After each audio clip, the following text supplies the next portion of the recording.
Vamos a escuchar a nuestro compañero Esteban Delgado. Gracias, Susana. Fíjense, hoy se conmemora el Día Mundial de las Trabajadoras o los Trabajadores Domésticos, los trabajadores del hogar.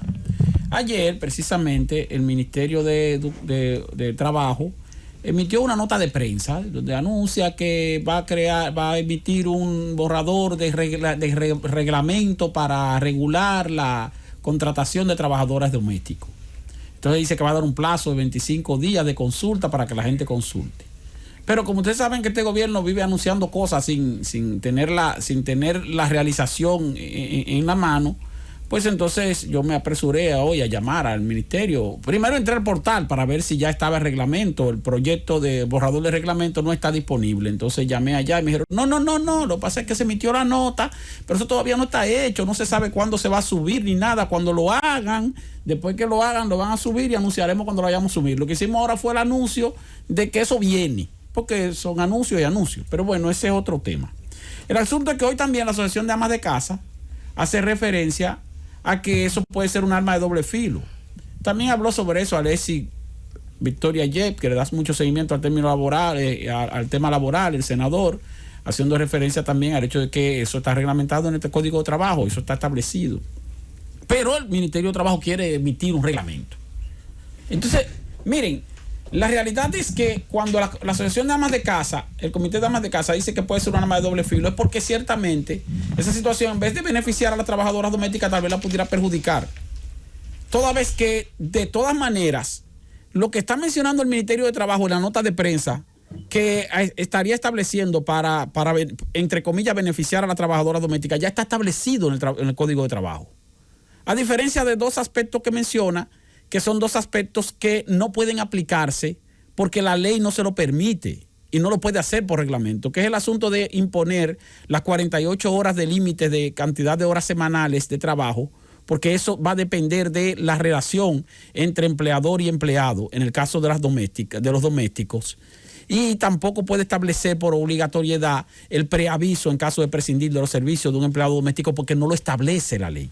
El Código de Trabajo tiene un capítulo, el título cuarto del Código de Trabajo se extiende desde los artículos 258 a el 265 y se refiere específicamente a los empleados domésticos, a los trabajadores domésticos.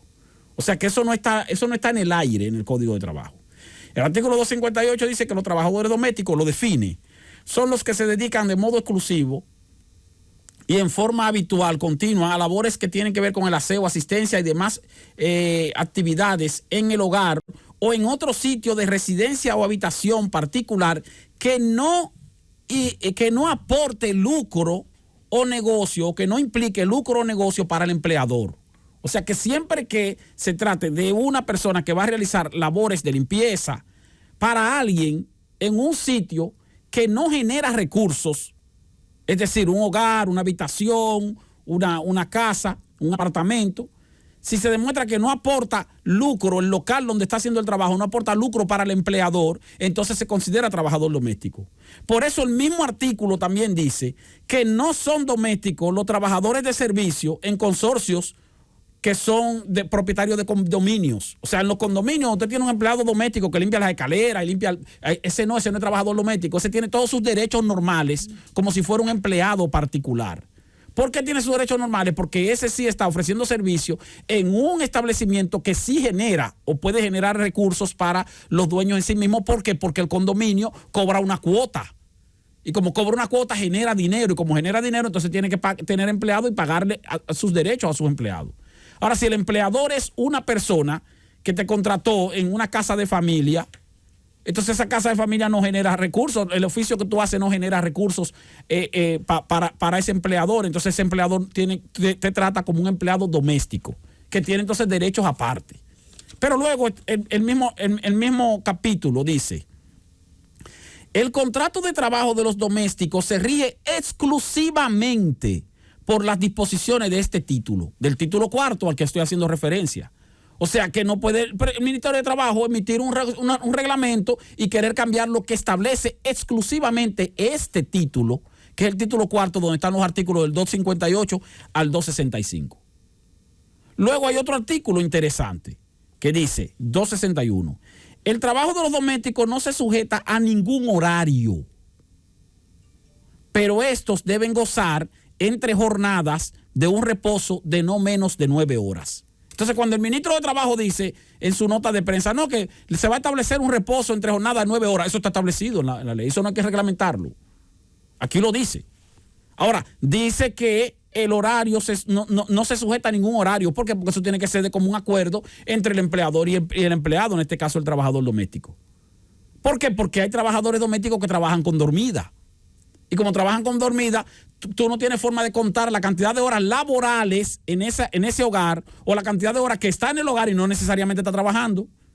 Entonces, ¿cómo tú determinas? No, espérate, que son 44 horas, sí, pero ¿cómo tú lo vas a sumar? Porque tal vez de las 44 horas en la semana se echó nada más trabajando 20 horas y las otras horas se la pasó sentado, tranquilo, ahí más o menos cogiendo fresco porque hizo sus oficios temprano y bueno, está ahí en la casa.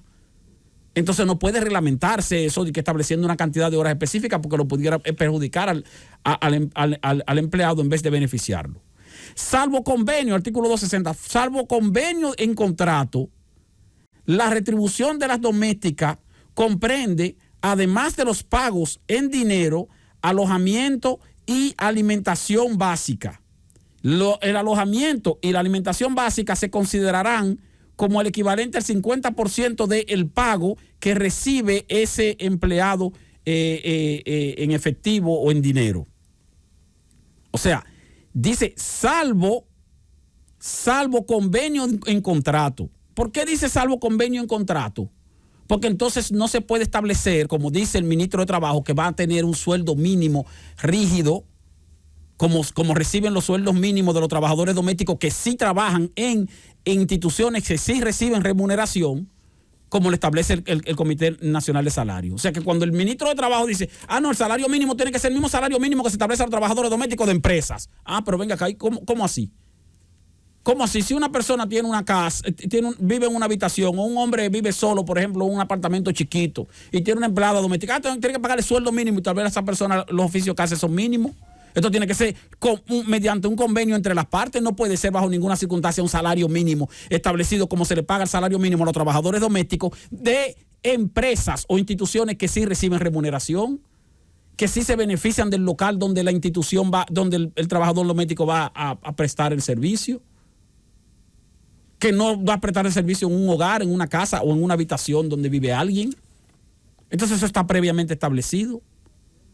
Bueno, mira, que se va a garantizar el cumplimiento del artículo 191. ¿Ustedes saben qué es lo que dice el artículo 191? El artículo 191 lo que dice es que el trabajador, el empleador, si va a mandar a su empleado de vacaciones, en este caso al empleador doméstico, tiene que contratar a otro sustituto siempre que ese trabajo vaya a implicar un trabajo adicional para los demás trabajadores domésticos. Pero la mayoría de los hogares lo que tienen un solo trabajador doméstico. Hay otros hogares que tienen ciertamente más de un trabajador doméstico o de una trabajadora doméstica. Entonces, ¿qué es lo que dice el artículo? Ese artículo no es que dice una cosa especial. Tú te vas de vacaciones, sí. Entonces, yo no puedo cargarle tu trabajo a otro empleado doméstico, sino que tengo que contratar a otro empleado doméstico. Lo cual es lógico. Eso no creo que necesite un reglamento. Luego que se va a cumplir el artículo 177. ¿Ustedes saben qué es lo que dice el artículo 177? La cantidad de días de vacaciones que se le paga a los empleados. 14 días entre 1 y 5 años o 18 días cuando tienen más de 5 años laborando. Pero eso también está establecido en el título cuarto. El título cuarto que dice, luego de una modificación que se hizo a través de la ley 199, 263, artículo 263, los trabajadores domésticos tienen derecho a 2 semanas de vacaciones remuneradas cada vez que cumplan un año de servicio y en lo adelante. Así como el salario previsto en lo que establece el artículo 219 de este código. O sea que eso también está establecido. El artículo 264 que dice también y que fue también modificado por la ley 199, que fue cuando se le estableció el derecho de vacaciones a los trabajadores domésticos, porque no tenían derecho de vacaciones hasta 1999, pero sí lo tienen en la actualidad. El trabajador doméstico tiene derecho a que su empleador le conceda los permisos que sean necesarios para asistir a recibir a servicios de salud, a recibir educación o a recibir cualquier otro tipo de necesidad que se le presente. O sea, todo lo que está planteando el Ministerio de Trabajo, que quiere meter en un reglamento, con lo cual le pondría una camisa de fuerza no solo al empleador, sino también una camisa de fuerza al trabajador doméstico, que por eso entonces el comité de amas de casa dice, no, espérate, que esto puede ser un arma de doble filo, porque ya eso está establecido por ley. Si metemos un reglamento y hacemos que se cumpla el reglamento, así como el trabajador doméstico puede adquirir derechos, también puede que se vea perjudicado, porque entonces el empleador va a decir, no, espérate, vamos a regirnos por el reglamento, y si nos regimos por el reglamento, entonces tú vas a trabajar aquí, pero tú no vas a poder usar el internet de la casa, que lo usa gratuito. Tú no vas a poder merendar, tú vas a tener una mala comida básica, que es el desayuno, el almuerzo y la cena, si acaso, si está dentro del horario. Tú no te vas a poder sentar a ver televisión con los muchachos. O sea, ¿qué va a hacer el empleador? Que le va a quitar derechos o no derechos, vamos a decir, facilidades que tienen los empleados domésticos actualmente. ¿Por qué? Porque hay una flexibilidad en la relación laboral entre empleador y empleado cuando se trata de trabajadores domésticos que trabajan en casas de familia o en habitaciones. Si lo meten en un reglamento, entonces se convierte, como dice el comité de amas de casa, oigan bien, que son las que defienden a la trabajadora doméstica, en un arma de doble filo que puede perjudicar en vez de beneficiar a los trabajadores domésticos. Francis.